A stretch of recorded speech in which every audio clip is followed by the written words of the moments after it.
to get your fix. Are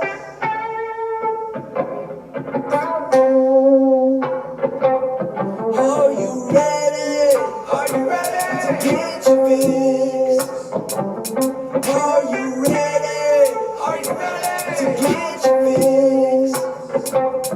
Are you ready? Are you ready to get your fix? Are you ready? Are you ready to get your fix? Are you ready? Are you ready to get your fix? Are you ready to get your fix? With the Wicks here on this beautiful November 18th, 2021, and welcome to the show, whether that be on Facebook or YouTube. Now, if you are on YouTube, hit that subscribe button. It would be much appreciated. We're trying to move that up as much as we possibly can until we know the further existence of, what was, I guess, still now called Facebook, going to be called Meta. Hopefully we can figure out some way to keep the stream going on there. I'd assume we can figure out some way, but that seems to be turning out into a little bit of a more virtual reality type, fake living life over, it's just a fake world basically for you guys to live in.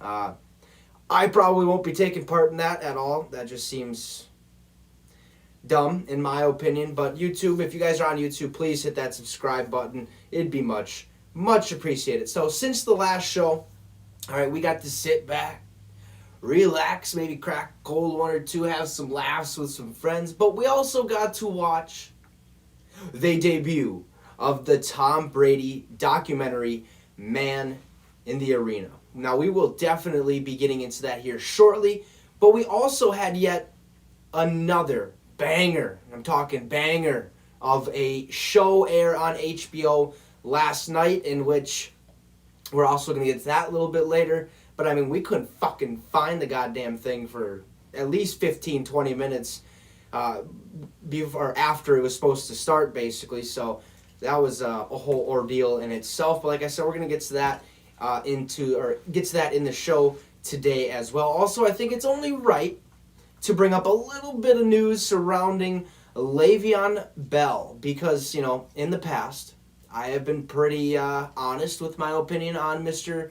Bell and what I really think and stuff like that. If you haven't got to see those episodes or seen those shows, basically, I don't like the guy. Really never have, to say the least. But we're going to talk about him today as well later in the show. And then to finish tonight's show, we're going to preview, like we do every single Thursday, the Thursday night football game between the New England Patriots and the Atlanta Falcons. So, are you ready to get your fix? So, on Tuesday, we got to talk a little bit or briefly about, hey, Tom Brady is having a documentary release. It's going to be called The Man in the Arena, Tom Brady, where it goes through all 10 of his Super Bowl appearances through his eyes and what his thoughts were and how it actually went about. And I fucking love this dude. Like, I'm so happy that the first time I could actually comprehend football, comprehend players and stuff like that, I chose one man to follow, one man to idolize, one man to say, you know what, I'm going to play that sport. You know what, that's my number. You know what, hell yeah, I'm going to be a Patriots fan. Not only am I somewhat of a Patriots fan, because I still am, I'm a big fan of my boy, Tom Brady. And watching that documentary, the first episode of many to come, it just, I don't know, it sweetened it up a little bit for me. That I can't believe that was the man that, I got to pretty much idolize my sports career around and stuff like that. Wear his number. Because when you think of the number 12, you're automatically, I guess there's a lot of 12, but for me, I automatically think Tom Brady. There is Aaron Rodgers also. There's a handful of players that wore the number in the past, but for me, it's just like, okay, hell fucking yeah. That documentary, the start of it was awesome. It goes through basically, you get to see the start of it where Drew, he gets drafted in 93, I believe it is, by the New England Patriots. Comes out, they're not really sure. The team was really, really bad. Just all over the place, really couldn't have a winning season. But Drew was their guy. All right, and the reason I say Drew was their guy is because in the documentary you do find out that he does sign what was once the most or the biggest contract given out in NFL history, a 10-year, $103 million deal to Drew Bledsoe for the New England Patriots when Pete Carroll, I believe, was the head coach at that time. Pete Carroll ends up getting released. Now it's Bill's turn. Bill's turn to be the head coach of the New England Patriots. He's been in their system for quite some time, knows the whole, system, knows the organization, has those relationships already built up. And then Drew goes out there. Does all right, does okay for the most part. They draft Tom Brady in 2001 season, basically, is when he got drafted, the 199th pick. Basically Mr. Irrelevant, if you will. But Drew is playing, it's the Patriots versus the Jets division game. Drew rolls out trying to make a play, and I'm talking just gets fucking smacked, leveled, laid out. I never really went back to look at how he got injured. I just knew he got injured. Brady replaced him. The rest was kind of history. I did not know that, that hit was that gruesome, like that brutal of a hit. This guy came flying in and just, he got tabletop basically, just leveled, absolutely leveled. There's no way in hell I would have got up. Drew didn't even get up. He was literally unconscious for quite some time on the field. Well, then next one up, I should say, is Tom fucking Brady. This guy right here. All right? The rest is basically history. But he comes in, doesn't really know or doesn't really have the reps at the first string quarterback position, doesn't really know the whole offense that great. But he starts to, build that trust, build that chemistry with the rest of the team. They're starting to buy in a little bit. They're mainly thinking like, okay, this guy's doing his job. He's stepping up for the hurt starting quarterback, our franchise guy. He's just doing what he needs to do to win us the game. The defense was really, really fucking stellar.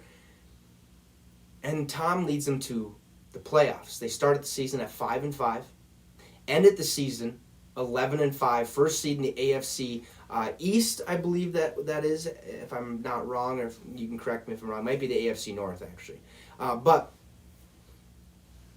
leads them to the playoffs.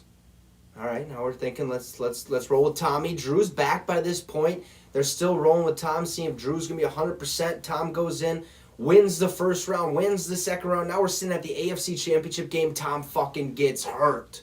All right, his ankle kind of gets rolled up. It is the AFC East. Thank you for that. But ankle gets rolled up. Everyone's like, oh, fuck. Well, at least, hey, we got Drew fucking Bledsoe here to come in, step up, and he's been our franchise guy. He got $103 million on a 10-year deal. Like, all right, we're good. Drew comes in there, has an unbelievable game, 2 touchdowns, just leads them to a pretty easily handed win, I guess you could say, for New England. The next question is, who the fuck's going to start the Super Bowl? We got one quarterback coming off a brutal injury, and another quarterback has a little bit of an ankle issue. What are we going to do? Well, Bill, the Tuesday before the Super Bowl, brings them both into his little fucking hotel room and says, all right, sit down, both of you.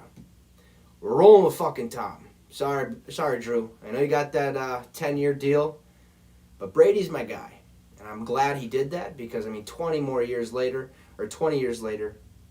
the rest is history. The greatest of all time, the greatest to ever do it, the greatest to wear the number 12, at least probably in my opinion. It sucks for Drew. It really, really does, because you have an organization that's 100% invested in you, and then all of a sudden they're like, this new guy, he buys in a little bit better to what Bill was trying to do, what Bill was trying to build, what the Patriots were ultimately trying to build. But it also, you got to remember that this has happened more than once in the NFL, in the NFL history, I guess. Like last year, for instance, Carson Wentz and Jalen Hurts. They went with a guy who they just drafted, where Carson Wentz was supposed to be their dude, had that MVP-like season before he tore his ACL. The Eagles win the Super Bowl behind Nick Foles.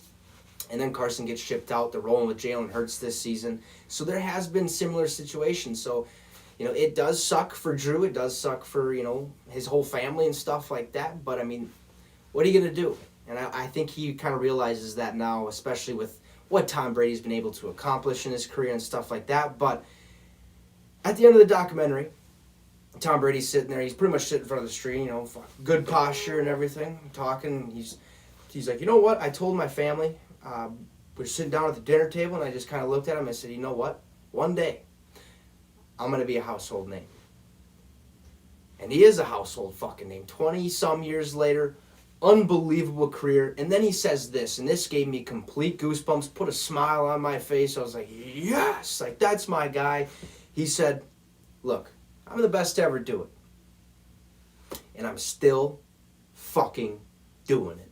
Tom Brady's documentary started off with a fucking bang. I am pumped for number 2, number 3, number 4, all the way through the rest of the season. It is going to be aired every single Tuesday. I believe it's probably going to be, it have to be a 10-part documentary, hour long each episode, basically going through, like I said, his 10 Super Bowl appearances through his own eyes, through his own experiences for the New England Patriots, and as well as the Tampa Bay Buccaneers.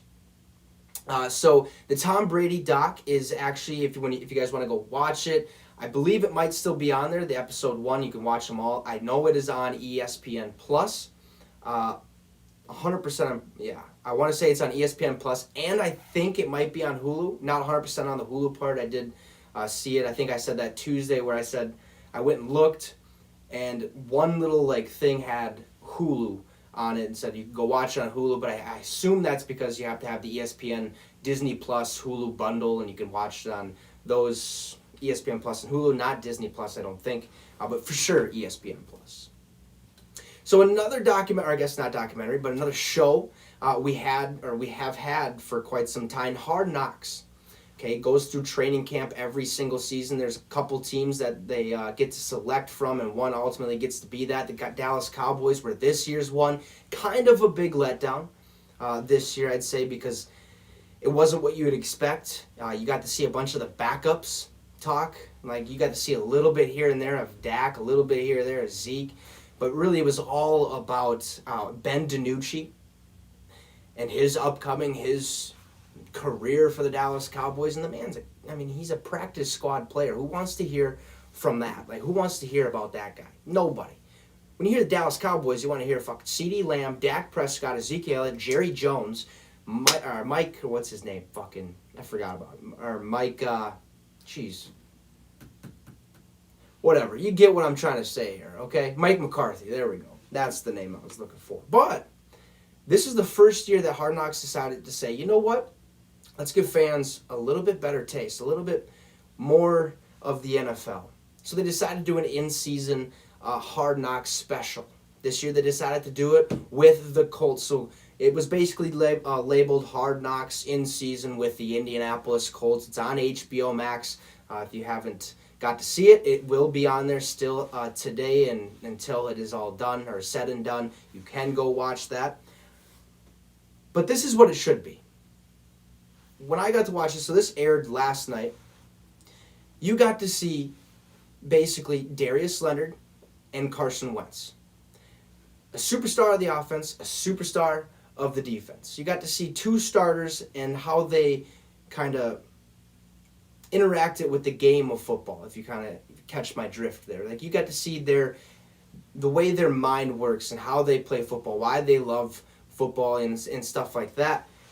This was way better than the training camp one. Like, mountains better than the training camp one. Just episode 1 shattered all 5, I believe, episodes of the training camp one.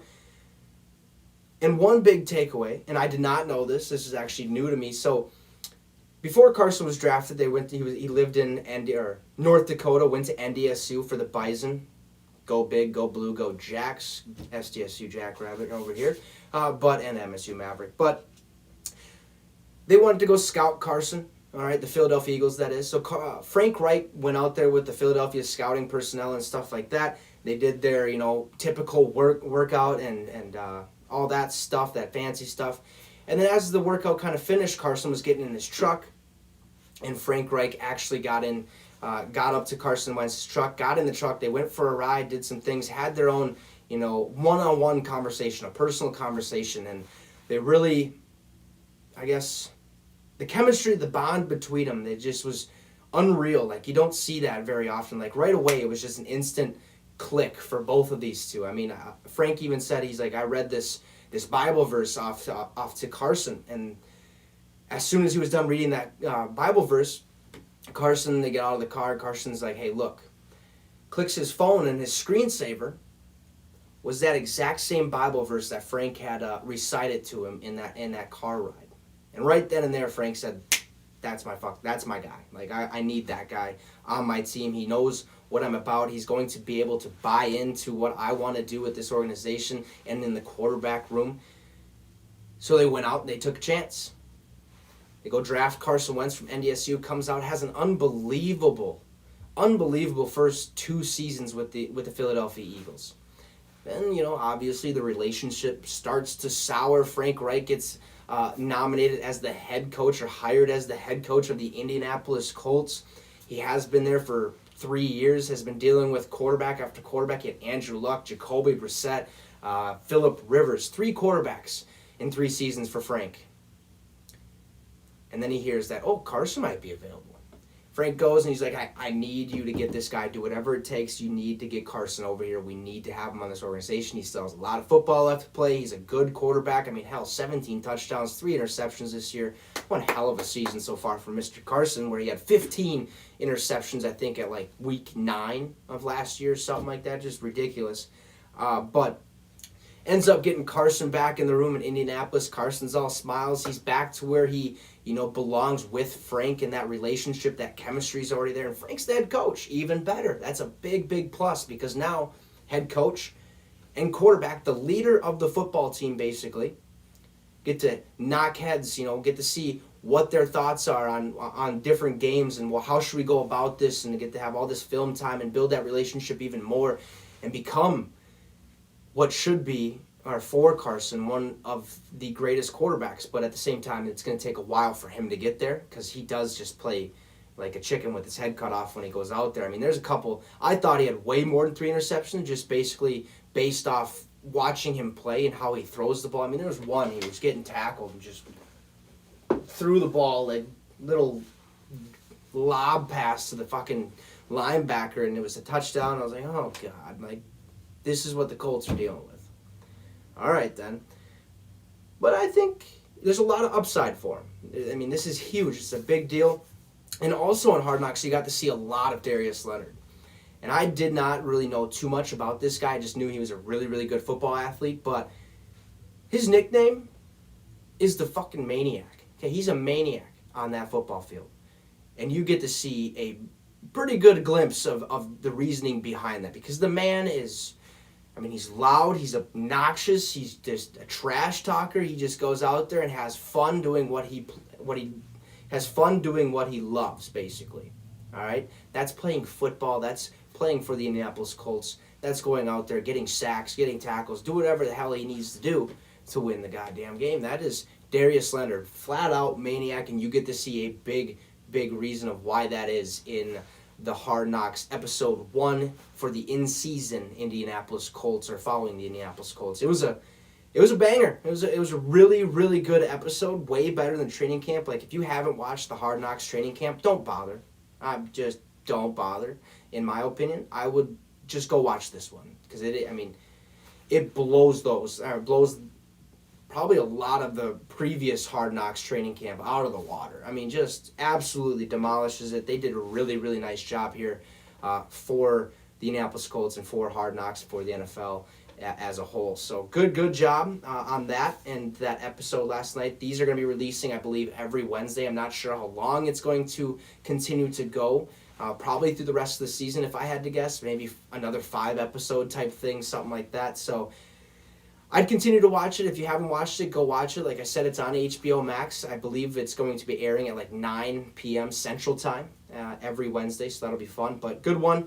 Good start off for Hard Knocks in season with the Indianapolis Colts. Now let's talk Le'Veon Bell. So, earlier this year, Le'Veon Bell comes out and says, I will never play for Andy Reid ever again in my career. And I had to say, I said, well, just fucking retire. Get out of the league, dude. Like, just plain and simple. You were once a star. once a star, okay, for a handful of years. Until you started bitching. Until you started opening your mouth. Thinking, it's kind of like afford who you can afford to be. At that point, he could a little bit to a certain extent, but at the same time, it's like, you haven't established yourself as one of the great running backs in the NFL, a top 10 NFL, or a top 10 running back in the NFL for 10 years, or something like that, 8-10 years, something like that. So, I said, basically, you need to figure your shit out. After the Pittsburgh Steelers whole ordeal where he's like, you guys aren't paying me enough money. Well, guess what? Pittsburgh Steelers have never been known to spend a lot of money on veteran players, basically, is how I'm trying to say that. Except for this year. This is the first year they really made a splash signing T.J. Watt, and they're probably going to get Minkah Fitzpatrick done. They're probably going to get Joe Hayden done, Cameron Hayward, and stuff like that. But they've never been known to give money. So Le'Veon Bell's like, you know what? All right, screw it. I'll sit out and wait for some other team to come sign me. Well, guess who came knocking? Guess who would give him his money? One of the worst teams in the NFL, and has been for quite some time. One of the worst, I'm saying. The New York Jets. Good for him. Hell yeah. That's where we need to see him go. Some team that sucks so that he can suck even more. I do not have any remorse and anything. I just don't like Le'Veon Bell, plain and simple. So going to the Jets was like a good fuck you to him. Hell yeah, I'm glad you went to one of the worst teams in the NFL because that's where you belong. That is, own yourself basically over there. But that doesn't work out, obviously. I mean, he wants the money, but he also wants to win. And you're not going to get that on the Jets organization, not anytime soon. Maybe in the next 3-5 years, maybe. You could be looking at that, but that doesn't seem to be the case. So he's like, all right, I'm done. I want out. So he gets out, tries to sign a contract with the Chiefs. He does. They get that done. Doesn't really get any playing time because, dude, you had Clyde Edwards-Helaire, a rookie that was just dominating and playing out of his mind basically his first year. You're not going to start over him when that might be their franchise guy going forward at the running back position. You're just not. Unless you're way better in practice. Then they had, I think, another guy behind him who was a little bit better than Le'Veon. Le'Veon really never got, I think it was LaShawn McCoy, if I'm correct. But Le'Veon never got that chance. So Le'Veon's like, well, guess what? I don't like that guy. He didn't play me. I don't like that guy at all. I'll never play for him again. So I said, well, fucking retire. Get out of the league. Everyone's here sick and tired of hearing you just open your mouth, just being a little, you get what I'm trying to say there. And it's been quite some time since we heard his name after I did all that and made that remark and stuff. Well, the fucking Baltimore Ravens decided to go make a splash because, well, Gus Edwards is gone, J.K. Dobbins is gone, and what's his name? Justice Hill is gone. They need running backs. Well, their first signing was Latavius Murray. Their second signing was Devontae Freeman. Their third and final signing was Le'Veon Bell. Wasn't even their first option. Weird, right?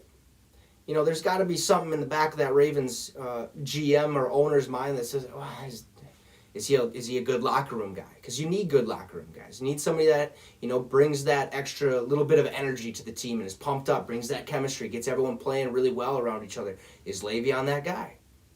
From experience, at least in my opinion and what I've been able to see and how I've taken it, no, he's not that guy. He's just going to start to bitch and moan about his money or about the team not winning or about him not getting enough reps.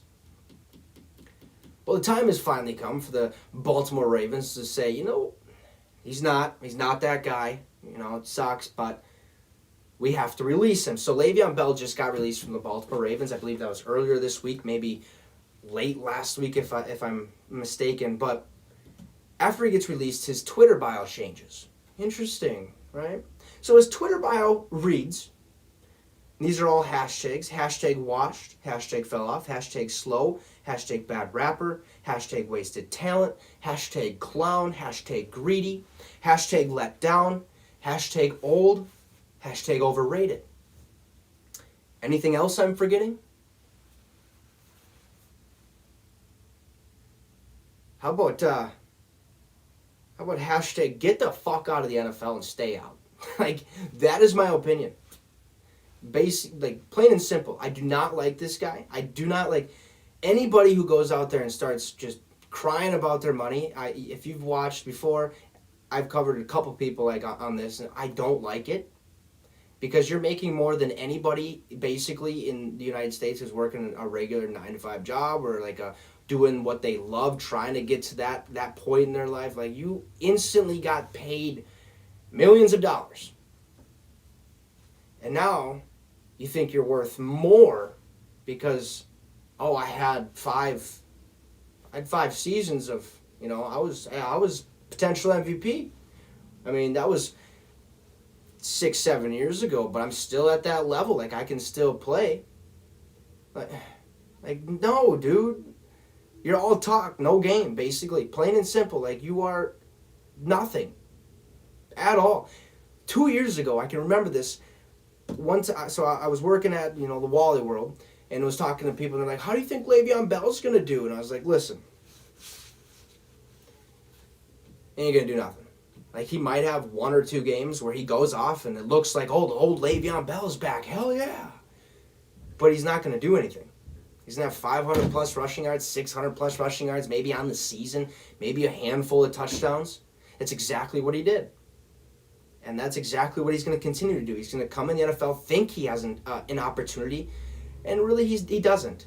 Because running backs, I think, in the NFL are one of the easily replaceable places or positions in the NFL. That's just the moral of the story. It's super easy to take a running back and replace him. You can go get one off the streets if they run a 4-flat 40 or a 4-2 40. I know 4-flat's probably not going to happen, but a 4-2 40, a 4-3 40. And you're going to be like, okay, this guy might have some potential. How big is he? Let's see his athleticism. Let's get him in the building. All right, bam, put him in there. He goes off, has an incredible season, and the rest is kind of history. Well, Le'Veon Bell, he's going to come in there trying for redemption. He thinks all of these hashtags are just fuel to the fire. He's like, yeah, just keep bringing it. Not like, I'm going to use this as fuel. You'll see one day. Like, I'm going to come back and I'm going to tear the league apart. Like, I'm going to be one of the best. No, you're not. Because you're not focused on football. You're focused on hashtags and you're focused on what other people are saying about you. In reality, you should be focusing on yourself, how you play the game of football, being a team player. Who cares about the money? Just go out there and be you. Like, you're worried about what other people are talking about you. You're worried about what other people are saying about you. I mean, that's just stupid in my opinion. Like, who gives a fuck what they think about you? Somebody could look at me and be like, you're dumb. Thank you. Like, appreciate it. Like, I know. There's some things I'm dumb about. I appreciate it. No problem. I'm still doing something that I love, and I'll do it every single day because guess what? I don't care what other people think. And that's what Le'Veon Bell should do. Stop caring. If you really want to make a difference, go out there and just, I'm not going to say it because that's, going to cause some controversy, but at the same time, just go out there and play some football. Like, quit worrying about other people and what they think about you. And in my opinion, your career's over. Has been for a while. Since you went to the Jets, actually, I think your career has been over, and I don't see it coming back anytime soon. And if it does, good for you. But I just don't see that happening. So enough on Le'Veon Bell and my little rant there because I had to slip that in there. I seen that earlier this week and I was just waiting. I was just stewing because that guy just grinds my gears. Like, I do not like him at all. Any player that does that just goes out there and thinks they're worth more than they are and worries about other things. But let's get tonight's Thursday night football preview where we have the New England Patriots traveling to take on the Atlanta Falcons. Now the Falcons are bringing some heat tonight, folks. They are bringing some heat. They're going back and they're wearing their throwback uniforms, the all black, the black helmet with I think it's a gray face mask with the black Falcon, not the red Falcon, the black Falcon. I mean, this is going to look sweet on the field, but I don't think it's going to look sweet after the game, basically, is what I'm trying to say. But we got a pretty solid game for the most part. We're having the Patriots, coming off a 4-game win streak. They're now sitting at 6-4 at second in the AFC East. I have it right here. Why the hell did I forget that? And then the Falcons. They're 4-5. They're last place in the NFC South. looking like a team that is starting to, really really starting to show their true colors. They're not a good football team. Right? I think we all kind of knew that at the start of the season. They just kind of started shocking some people here and there, right? For the Patriots, in this game, they're 6.5-point favorites, and they should be a little bit more, in my opinion. The Patriots are coming off a 45-7 victory over the Cleveland Browns, a team that we thought was full of superstars and has it all locked down. Well, I mean, they are missing Kareem Hunt, they are missing Nick Chubb, but Dearness Johnson's picking it up pretty well over there, so they should be able to be just fine. They weren't at all. The Patriots been out there and just, how you doing? Keep it moving. Went in the locker room, got on the flight back, and we're on to the Falcons. They were starting to learn about the Falcons. Now, Damian Harris is going to be playing this game. He was out last game, I believe, with COVID protocols and all that stuff. So Ramondre Stevenson and Bolden, I think Brian Bolden or something like that, took over for them, or Brandon Bolden. I can't remember what his name was. I know it's Bolden. But Damian Harris is back, and that's kind of big. The New England Patriots have really never been known to have a stellar backfield by any means. Like, they've never had, that staple running back that when you can say his name, you're like, oh yeah, he played for the New England Patriots. Like, they don't have that guy, like, at all, ever have. So they're always going to be good at the running back position. Maybe great sometimes, but not always. They're going to be more than likely always going to be good at running back, like James White. He's not the greatest running back, but he's going to get touchdowns. He's a really good red zone threat. He's going to get 4 to 5 yards when you give him the ball and stuff like that. That's what New England's about. So I don't know if this running back situation really helps New England, because I think they're just fine. They've always been really deep in the depth chart at running back, so they'll be just fine on that front. And I mean, they're playing unbelievable football at this point. They're coming together right at the perfect time. I mean, they're 6-4. The Buffalo Bills are 6-3. That division is up for taking, really up for grabs. And the New England Patriots, we talked about it, I think, on True Identity Tuesday, have to play the Bills two more times this season, because they haven't played them at all. So I think after tonight's game, next week they got the Titans, then they got the Bills, and then they have like 2 games, and then they got the Bills again. So it'll be interesting to see how that goes. But the Falcons, okay, I mean, like I said, they're starting to show their true colors. And by that I mean the offense, I think we can all say, lacks explosiveness.